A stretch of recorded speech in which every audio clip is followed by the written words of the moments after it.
ബാംഗ്ലൂർ ഇപ്പൊ ദസറ ഫെസ്റ്റിവൽ നടന്നുകൊണ്ടിരിക്കുവാണ്. ഓഫീസിൽ നിന്ന് ഒരു ദിവസത്തെ ലീവ് കിട്ടിയപ്പോൾ ഞങ്ങൾ ബന്നർഘട്ട നാഷണൽ പാർക്കിലേക്ക് വിടാമെന്ന് വിചാരിച്ചു.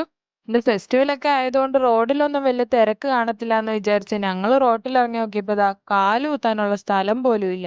അങ്ങനെ എങ്ങനെയൊക്കെ ട്രാഫിക് ഒക്കെ കടന്ന് ഞങ്ങൾ പാർക്കിന്റെ എൻട്രൻസ് എത്തിയേക്കുവാണ്. ഇനി അകത്തോട്ട് കയറുന്ന വശത്ത് നമുക്ക് കഴിക്കാനായിട്ട് ഒരുപാട് സാധനങ്ങൾ അവർ വെച്ചിട്ടുണ്ട് കേട്ടോ. കട്ട് ഫ്രൂട്ടും ലൈം സോഡയും ഒക്കെ. കട്ട് ഫ്രൂട്ട് ഒക്കെ കണ്ടോണ്ടാണോ എന്നറിയത്തില്ല. എനിക്ക് നല്ല പോലെ വിശക്കുന്നുണ്ടായിരുന്നു. അങ്ങനെ ഞങ്ങൾ ഒരു ബൗൾ കട്ട് ഫ്രൂട്ട് വാങ്ങിച്ചു. മോശം പറയരുതല്ലോ. നല്ല ഫ്ലോപ്പ് സാധനമായിരുന്നു. ഒരു ഫ്രൂട്ട് പോലും ഫ്രഷ് അല്ലായിരുന്നു. അതുപോലെ തന്നെ കട്ട് ഫ്രൂട്ട് മാത്രമല്ല, ഇവിടെ പിള്ളേരെ പറ്റിക്കാൻ വേണ്ടി കുറേ സാധനങ്ങളുണ്ട്. പക്ഷെ ഒരു സാധനത്തിന് ഒരു ക്വാളിറ്റി പോലും ഇല്ല.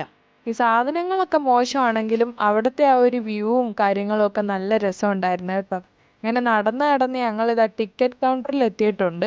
നമ്മൾ UPI പേയ്മെൻറ്റാ ചെയ്യുന്നതെങ്കിൽ തന്നെ ടിക്കറ്റ് എടുത്ത് പോയി കണ്ടോണം. ഇവിടെ ആണെങ്കിൽ സഫാരിയും പിന്നെ സൂവും അതുപോലെ ബട്ടർഫ്ലൈ പാർക്കുമാണ് ഉള്ളത്. ഞങ്ങൾ 3-ന് 2 ടിക്കറ്റ് വീതം എടുത്തിട്ടുണ്ടായിരുന്നു. അതിന് ടോട്ടൽ 1000 രൂപയാണ് ചാർജ് ആയിട്ടുണ്ടായിരുന്നത്. അങ്ങനെ ടിക്കറ്റൊക്കെ എടുത്തിട്ട് ഞങ്ങൾ ആദ്യം സഫാരിയിലേക്ക് പോകാമെന്ന് വിചാരിച്ചു. നമുക്കിഷ്ടമുള്ളതുപോലെ നമുക്ക് കയറി കാണാം കേട്ടോ. രാവിലെ 9:30 മുതൽ 5 മണി വരെയാണ് ഇവിടെ ടൈം ഉള്ളത്. ഈ കിടന്ന ഒരു പച്ച ബസ്സിലാണ് ഞങ്ങൾ സഫാരിക്ക് പോകുന്നത്. അങ്ങനെ ബസ്സിൽ കയറി ഇരുന്ന് പതിയെ വണ്ടിയൊക്കെ എടുത്തു തുടങ്ങി.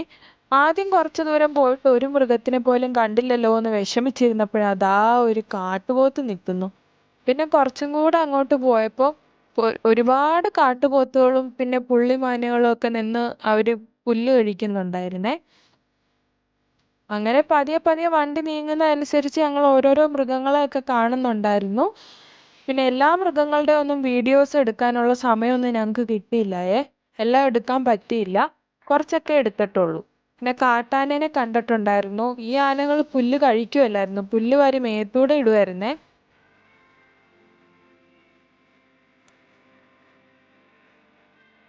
ഇത് ടോട്ടൽ ഒരു 40 മിനിറ്റത്തെ സഫാരിയാണേ. 6 കിലോമീറ്റർ ആയിരുന്നു ദൂരം ഉണ്ടായിരുന്നത്. ഈ വണ്ടി ഓടിക്കുന്ന ചേട്ടനാണെങ്കിൽ ഏതൊക്കെ മൃഗങ്ങൾ ഏതൊക്കെ സ്ഥലത്താണ് ഇരിക്കുന്നതെന്ന് കൃത്യമായിട്ട് അറിയാമായിരുന്നു. കുറച്ചുകൂടെ പോയപ്പോൾ ഞങ്ങൾ ആനയുടെ കുളിസീനൊക്കെ കണ്ടായിരുന്നു കേട്ടോ. പിന്നെ ഇവിടെ ഓരോരോ ബോർഡർ കടക്കുമ്പോഴും അവർ 2 ഡോറ് വീതം വെച്ചിട്ടുണ്ട്. ഇതുവരെയായിട്ടും കടുവേനെയും പുലിനെയും കരടീനെയും ഒന്നും കണ്ടില്ലല്ലോ എന്ന് വിഷമിച്ചിരുന്നപ്പോൾ ദാ റോഡിന്റെ സൈഡിൽ തന്നെ ഒരു 3-4 കരടിക്കുട്ടന്മാര്. അവർക്കൊന്നും ഞങ്ങളെ കണ്ടിട്ട് ഒരു മൈൻഡ്. പിന്നെതാ ഈ കിടക്കുന്നത് കണ്ടോ?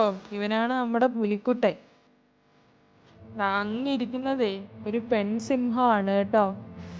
എന്തോ വലിയ ആലോചനയിലായിരുന്നു കക്ഷി.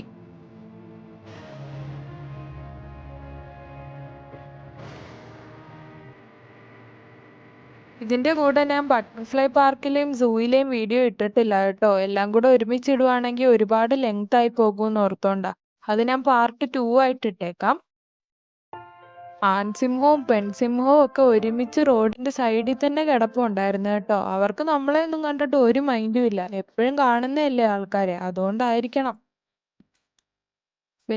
പിന്നെ ദാ ഒരു വരയൻ കടുവേനെയും കൂടെ കണ്ടായിരുന്നേ. എന്തായാലും ബാംഗ്ലൂരിലും നമ്മൾ ജോലിക്കിടയിൽ മടുത്തിരിക്കുമ്പോൾ ഒരു ദിവസം ഒന്ന് ചില്ല് ചെയ്യാൻ പറ്റിയ നല്ല സൂപ്പർ സ്ഥലമാണ്. എല്ലാവരും ഒന്ന് പോയി കാണണേ.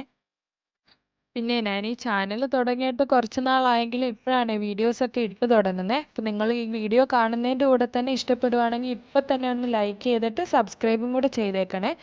നെക്സ്റ്റ് വീഡിയോയിൽ നമുക്ക് സൂവും ബട്ടർഫ്ലൈ പാർക്കും കാണാം. ബൈ.